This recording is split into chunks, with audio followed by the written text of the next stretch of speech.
Greetings, urban farmers, gardeners, and healthy food visionaries. Greg Peterson here, and welcome to the 297th episode of the Urban Farm Podcast, where 3 days a week we work together educating and inspiring you to become part of your food revolution.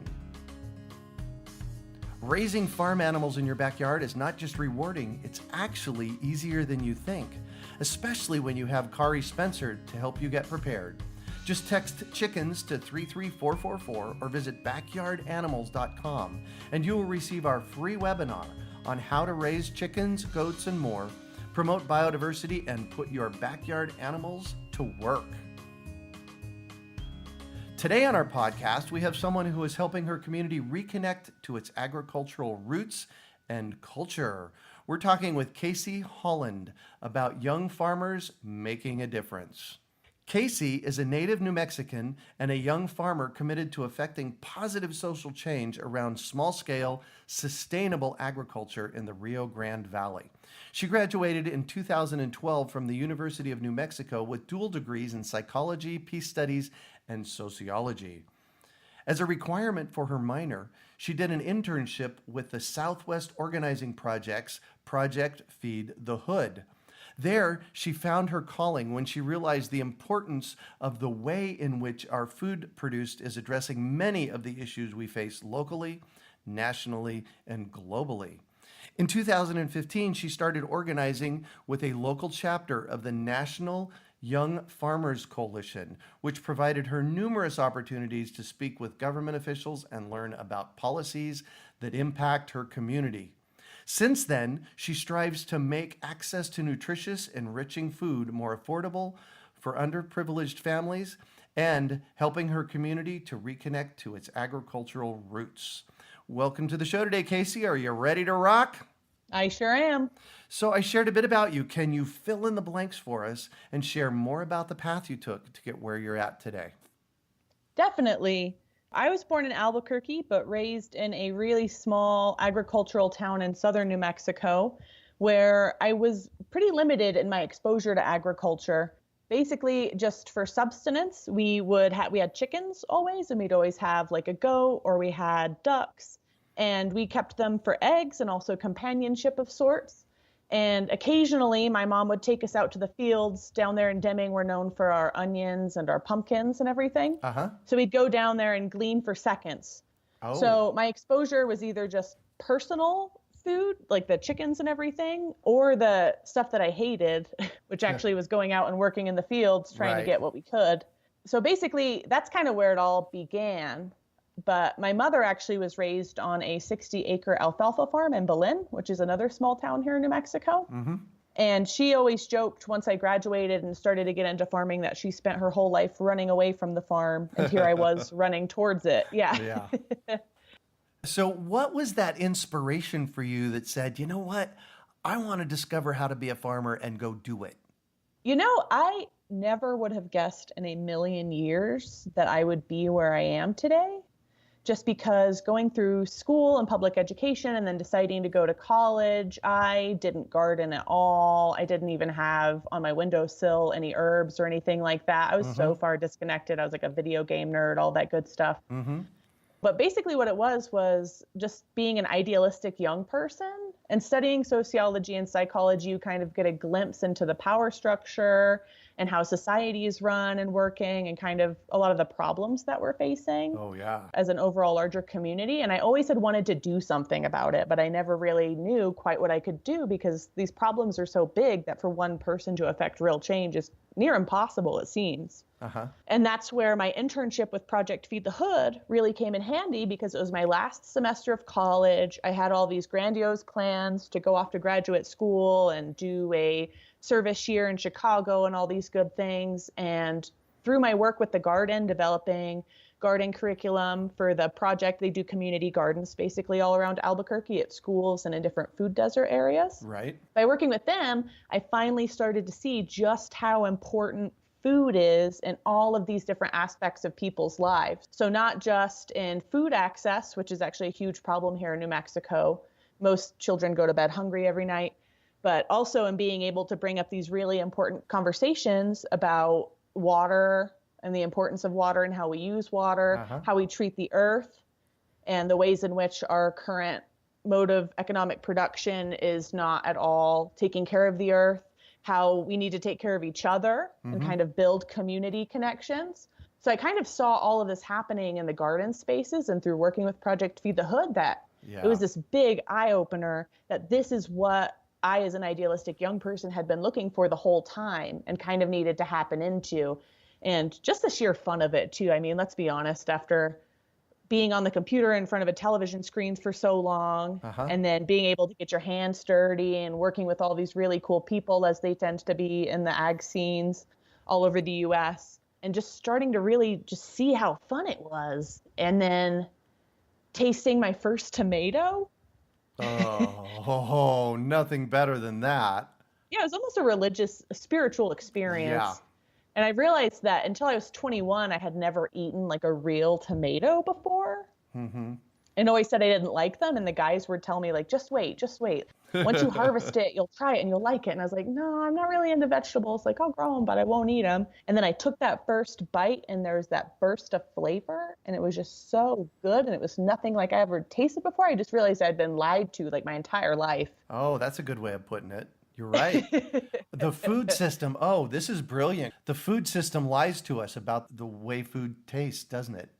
It really does. There's a complete 180-degree difference from what you can buy in the grocery store that's already however many weeks old to what is picked fresh off the vine and eaten right away and prepared right away. And I swear to you, you can have a child who, just like I did, look you dead in the face and say, I hate carrot. And then they pull a carrot out of the ground, dirt still all in it, and all of a sudden it's their favorite vegetable. Yep. Yep. I have seen that happen so many times. And even for adults, if they grow their own food, they're going to eat it. Have you found that? I have, for the most part, working with my family. I grew up in extreme poverty, so we were pretty dependent on like boxed meals and canned vegetables. So doing that and then starting to get into farming and then changing my own taste buds, it actually was kind of a little bit of a challenge to like bring this eggplant that I knew to be really good to like my mom and have her even know what to do with it. Right. So a lot of it I've discovered too is all these different aspects, not just growing and getting the food to people, but then actually teaching people like basic knife cutting skills. If all they've ever done is boxed food, they don't even know how to cut a tomato, how to use a knife for any of the vegetables. And then from there, how to actually put it in the foods they already eat, which is a strategy I kind of got for my family. I was like, you're eating spaghetti. Why don't you add like a pepper and an onion to it, to the sauce? Yeah. And find ways to slip it in slowly there. And it was a little bit of a progress, but once they actually taste it, like I was saying, that taste difference, then that kind of propels and incentivizes continued knowledge gaining around that and including it more in their meals. So it's been really fun to kind of see transform over the years. No kidding. So you're a young farmer. I actually saw you in a documentary. What was that documentary? Oh, it's called The Conservation Generation. Yeah. So I watched that, and I was actually making notes of who I wanted to get on the show, and you were one of the peeps that I wanted to get on my show. So thank you for being here. Of course, that's kind. How did that come about? So that came about because of my involvement with the National Young Farmers Coalition. So the National Young Farmers Coalition is basically they call it a grassroots and grass tops organization. So there are local chapters all over the United States, at least 30 in almost every state, where young farmers and beginning farmers, you don't necessarily have to be young to join, kind of get together and then try to address some of the struggles or the challenges that we're facing in our communities through just lessening the alienation that some of us farmers can feel out in the fields by like posting socials, by having workshops for folks where you can learn basic skills, while also trying to educate ourselves on some of the things that are happening like statewide in our legislatures. So we have all these individual local chapters, which we can help organize. And then there's an overall national committee committed of a few really awesome, dedicated folks who then kind of assist us and provide some of that more official administrative work that we as farmers would be unable to do. So for instance, here in New Mexico, we're working on some legislation that would provide loan forgiveness for young farmers with student loan debt. Oh, nice. And instead of us farmers having to actually draft the legislation, the National Young Farmers Coalition has people who are working on things like white papers, Uh-huh. where then they can present it to the legislature. And we're here with our voices to rally our communities around that in order to show that there's support. So I was kind of peripherally involved with them for a little while. And then in 2016, I was a bootstrap blogger for them, as they called it. Uh-huh. Every year they have a different series where young farmers can blog about their experiences over the course of the season. Mm-hmm.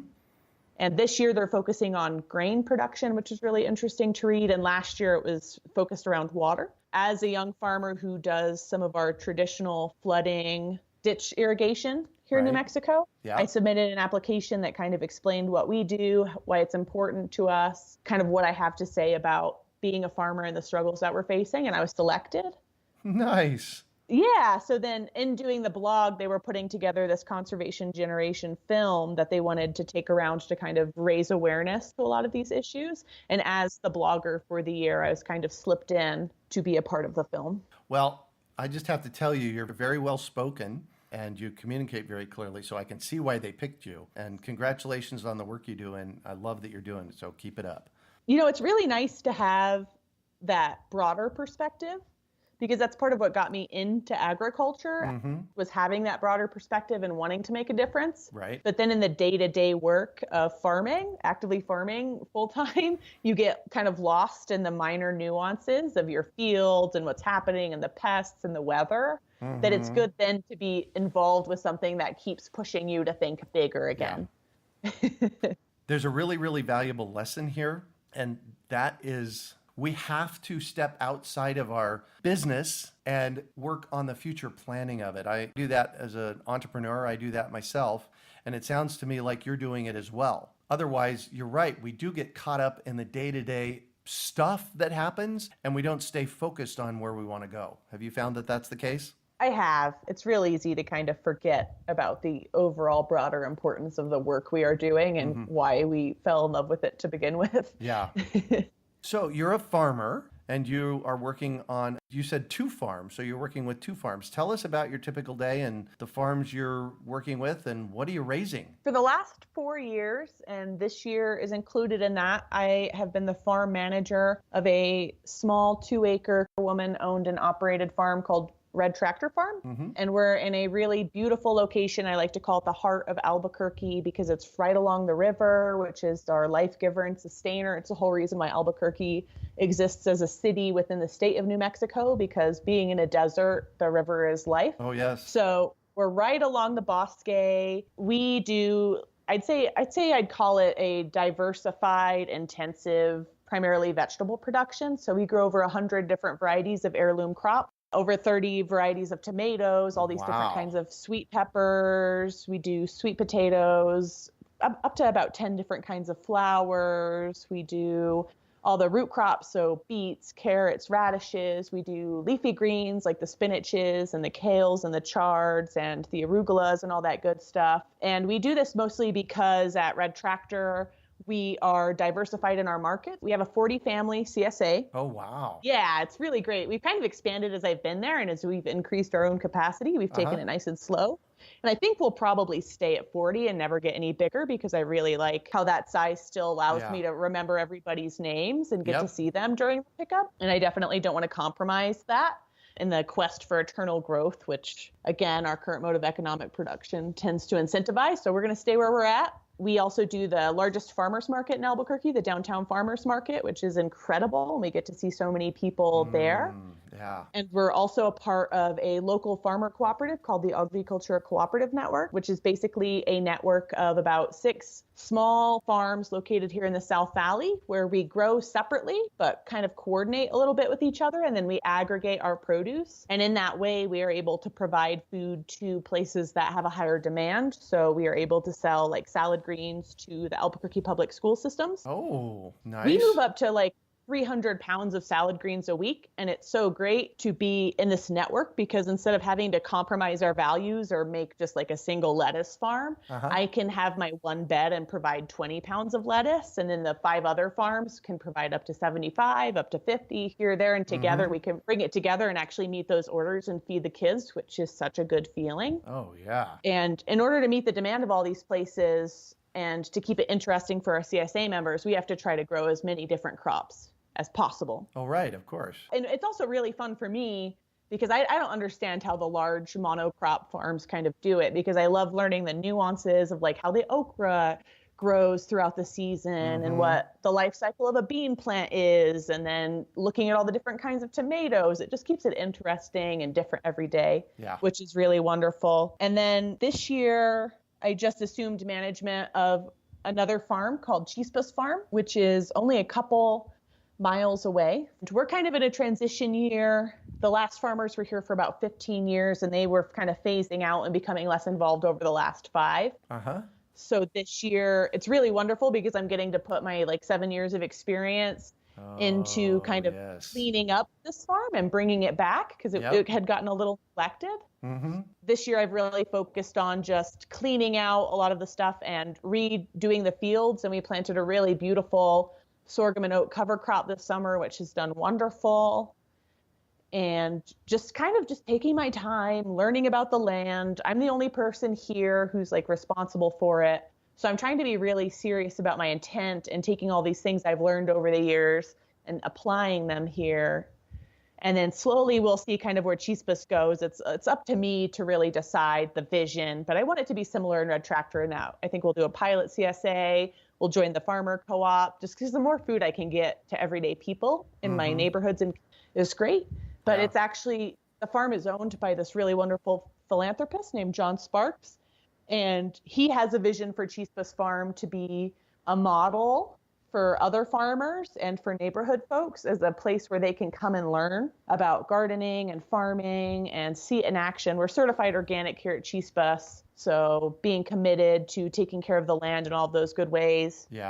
I'm hoping to get as much food for free out to my actual neighbors as possible, because here, thankfully, it's not as money incentivized. We're able to actually really support people. And it's a nice balance to Red Tractor, because Red Tractor is where I learned that as a young farmer with only 2 acres, you actually can make a living. Oh, very good. Yeah, so it's really nice to have both, and I can't wait to see where both go as the years progress. Yeah, nice. So say more about that. As a young farmer, you really can make a living doing this. That's an important piece. Tell me about that. If you had asked me 5 years ago, when I was still kind of apprenticing at places, again, as my experience as a young farmer who had little to no connection to agriculture, particularly going to school and everything, getting into farming was hard. And you, of course, have to be an apprentice or a trainee for many years, gaining your confidence set and gaining your skills. Eventually, if you're going to stay in it, we all have dreams of getting our own farm and trying to make it work. And it was really wonderful because at Red Tractor, I came into a spot where their help was leaving, and there was a little bit of a vacuum there for a young person to step in and fill. In doing that, that's when I told myself, I said, this year we have this much land, and if I really want to do this long term, I have to make sure that through our vegetable sales, I can not only pay myself and somebody to help me, but that we can cover all of our expenses and be able to put some aside for the next year, which as a small farm is really difficult to do, but I have discovered that it is possible if you're really clever in how you're marketing. And you have many different revenue streams. So that's why we have the CSA. That's why we're part of the farmer co-op. We do some individual restaurant sales. We go to the farmer's market. And also that through doing it, as long as you are still treating yourself right. And I've been learning over time to like take a little more time off for myself. And if it doesn't get done, it doesn't get done, to make sure that I actually can continue doing it for the decades to come. But definitely, if you are really putting yourself into it, and if your community is receptive to it, then I have seen that you actually can. You won't make very much money, but I don't think anybody goes into farming to get rich. Exactly. We go into farming to change people's palates and change the world, I think. Yes. Yeah, and if we can pay our bills, that's important because that's how we stay in it. Big time. But it's not to live that lavish lifestyle Yeah. because our life is so rich just being surrounded by the farm and everything on it and all the people who get involved. And so you're rich in different ways, I would say. Yeah. So in our pre-conversation, you kind of alluded to this notion of trying to find land to farm on. Can you speak to some of the challenges you've had in that arena? Definitely. So land access is a huge problem for young and beginning farmers who are trying to get started. And especially as many of us have little to no resources and a lot of debt going into it, particularly if we did decide to get the education that is assisting us in our pursuit of this career. And land prices are extraordinarily high. Oh, yes. Particularly here in Albuquerque, we face a lot of competition with developers who just want to put like a cul-de-sac on it or a little home development and call it done. When in actuality, a lot of this land has been being farmed for hundreds of years. Actually, here in Albuquerque, we have some of the longest continually farmed land in North America. Wow, really? It goes all the way back to the Pueblo peoples thousands of years ago who were farming along this very fertile riverbed along the Rio Grande. Right. So to be a young person who really wants to farm and needs land, but I have these student loans that whenever I go into a bank to ask for a mortgage, they basically laugh me out of my room and they look at the loans that I have compared to the income that I'm making as a farmer. So that's something that I'm really glad to be working with the National Young Farmers Coalition on. They have quite a few initiatives that they're working both to put through in the Farm Bill this year, but also on the state level. It's kind of a nice dual approach in order to make it so that perhaps older farmers who are aging out of farming and don't necessarily want to sell their land to these developers, that way they can maybe get land trust easements or tax credits if they commit to then not only preserving the water and mineral rights and everything of the farm, but if they commit to selling it at a more affordable price to a young person who is going to agree that they are only going to use the farm for agricultural purposes. So we are trying to find ways in order to make that easier. But in the meantime, I still have to find a way to continue farming while not owning my own land. Right. And trying to save up to maybe own my land. It's a really interesting kind of juggling game that we all have to play if we want to keep farming. So that's one of the big issues, it sounds to me like, that you're dealing with the Young Farmers Association with. Yeah, there are many initiatives. Yeah, what's another one?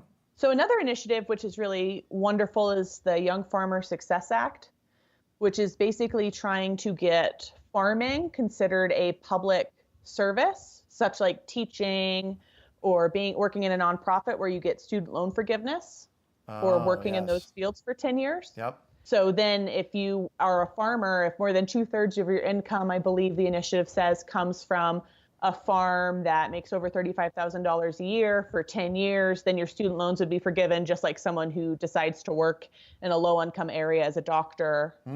Right. So our career would be just as valued as these other really important fields. But generally, farming is kind of looked down upon, and instead we're trying to elevate ourselves and say, no, we are also health providers in our communities. Yes. We are also developing the economy in our communities and creating a real resiliency where we are.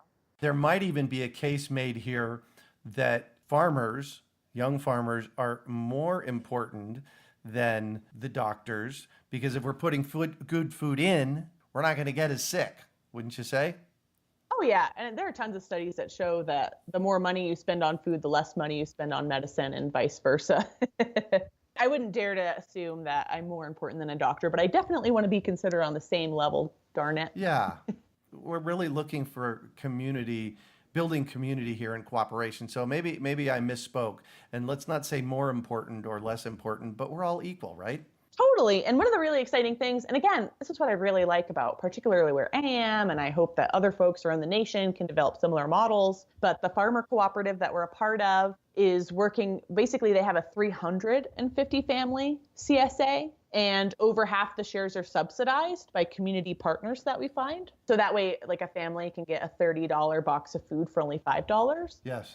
And a large part of the way that we are able to do that as a cooperative is by working with the local hospitals.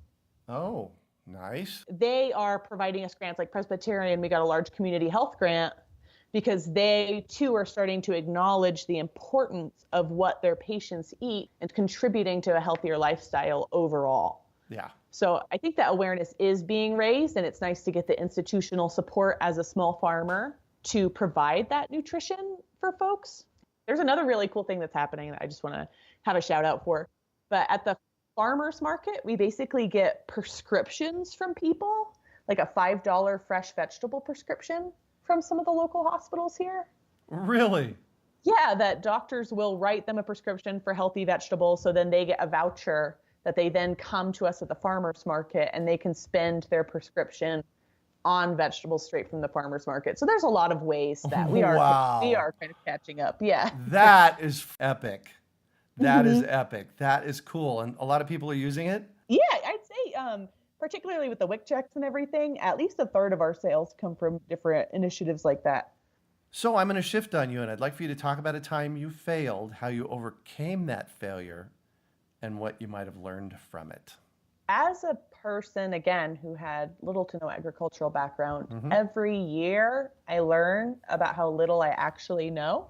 There's always a risk you take when you're starting a new field and you're trying to grow food on a field that you don't have the familiarity with. Right. And this year, I would say we decided to expand a little bit and to plant all of our onions and leeks on a new field, again, that we didn't really know. Uh-oh, hold on.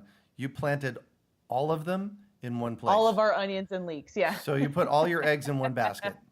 We sure did. And oops, how'd that turn out? That is where I learned the importance of that saying, because we easily lost 2/3 of them, partially due to the fact that we hadn't fully thought through the irrigation system. So for that area, we actually had to bring a generator every single time I wanted to water. Oh my gosh. The plot over, yeah. So hand bring a generator, hand bring a pump. I've definitely learned a lot about capacity and being realistic about that in doing this plot. But also the land while we did amend it with compost and all the nutrients that we were supposed to, it just had been worked in so long that the soil itself wasn't really receptive or ready to give all the energy it needed to the onions and leeks. Especially for a root crop. Exactly. Yeah, that are really heavy feeders, they call them heavy feeders. Plus they have to work on breaking up the soil in order just to place their roots down. Exactly. So here I was all like, we can do it, we're expanding. Only to see that, I needed to take a step back, maybe work with the land a little bit more. So we lost a significant portion of that crop, but I sure as heck learned a whole lot in the process. You know, it happens. Even this year, we planted our tomatoes late, and I planted them in a really, really warm bed. I don't know what I was thinking. I've been gardening here at the Urban Farmer, really farming here at the Urban Farm for 28 years, and I don't know what I was thinking, but I put those tomatoes in a hot bed, and they just cooked. Last year, we had pounds and pounds and pounds of tomatoes, and this year we barely had any. It's hard, but we farmers have to be next year people. Those are the lessons that we get to learn. So what do you consider your biggest success? 100%, I would say my biggest success is that I'm still farming. Yo to that. Yeah. I mean, there are so many times where you're getting exhausted, you face these failures, where you're like, what am I even doing? I could be making more money. I could be doing all these other things if I were just to go and pursue another field. But then to just, again, remind myself of the larger picture, to want to continue to inspire others and show that it is possible. You really got to stick with it. And so I just had to decide that even though I get itchy feet sometimes as a young person, I want to move around and see other cities and everything. Just to kind of commit to myself to a place and a time and understand that farming is something that takes decades to learn. You're not going to get it in just a year or 2 years or 5 years or 10 years. And to really be okay with that in my soul and say, this is what I'm going to do, and to still be here 7 years later doing it. Right. Is definitely the biggest success. Yeah. Another life lesson you just spoke about. It's really about the journey. It's not about the destination. Who knows where I'll be in another 10 years, but if I still got my hands in the ground, I'm going somewhere. There you go.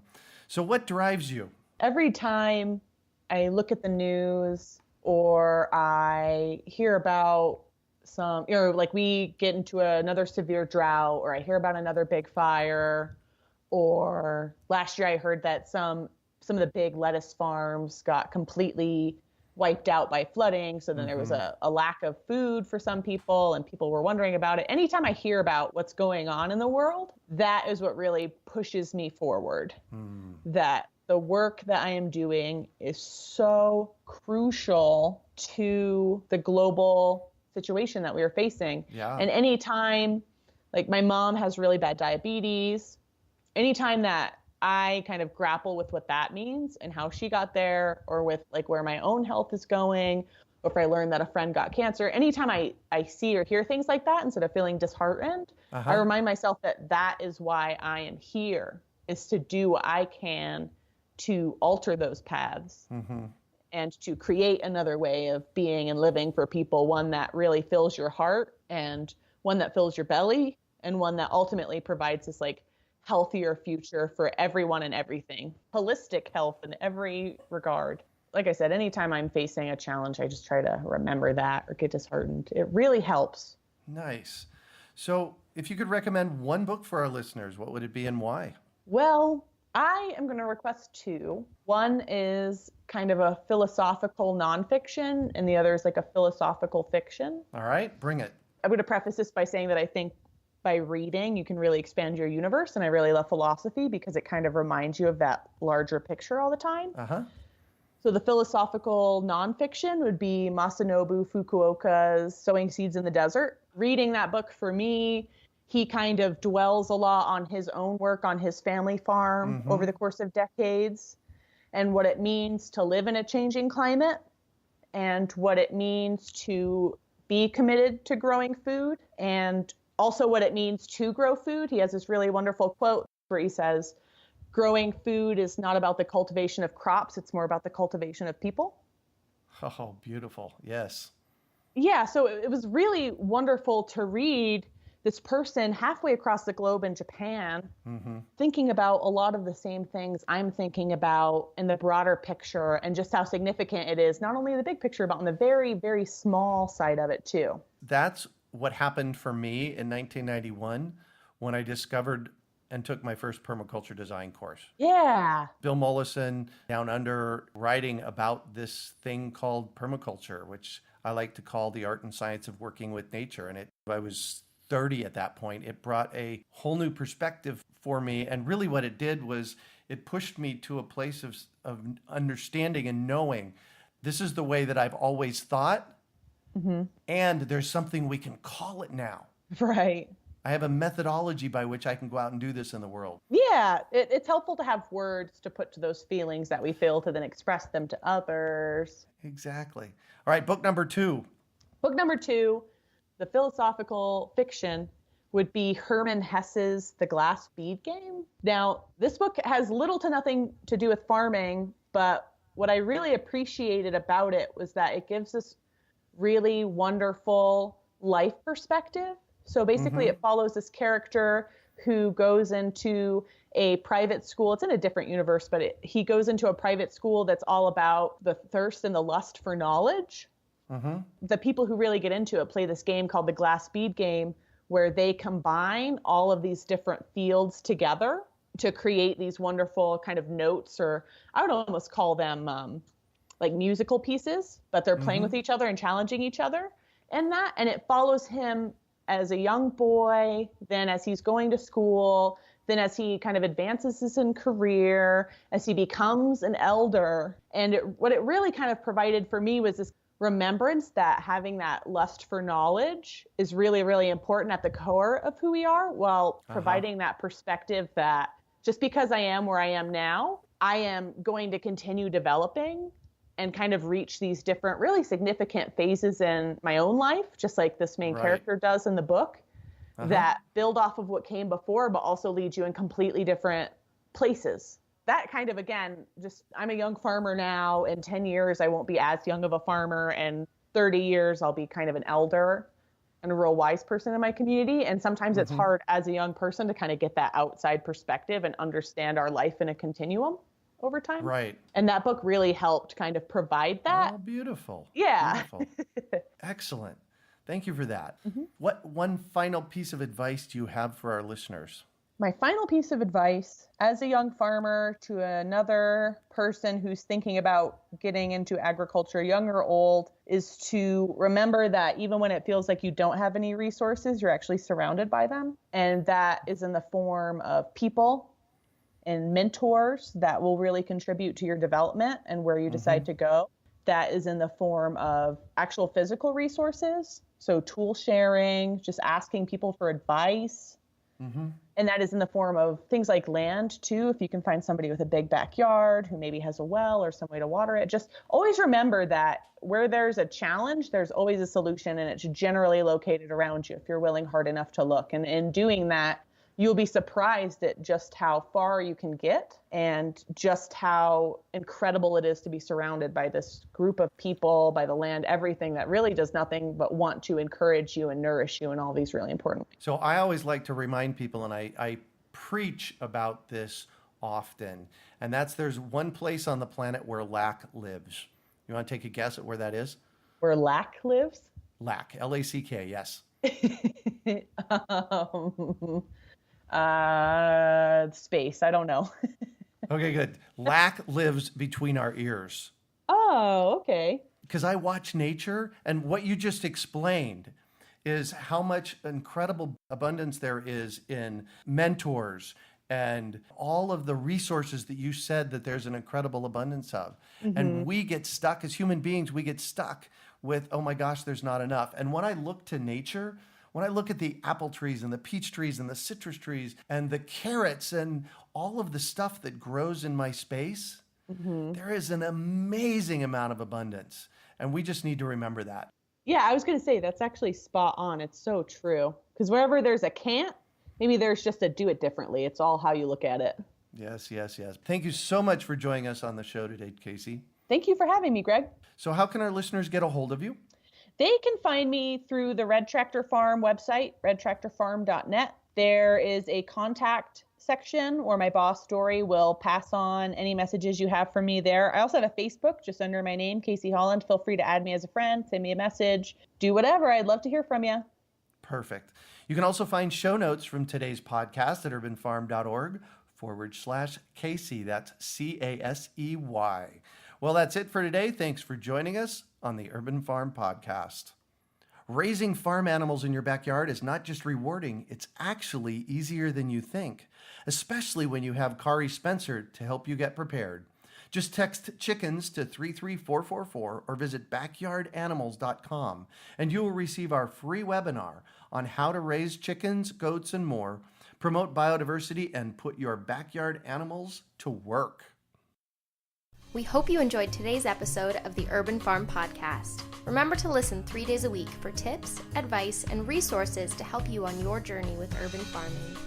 You can find us on the web at urbanfarm.org or send us an email to podcast@urbanfarm.org. In the words of Vincent van Gogh, great things are done by a series of small things brought together.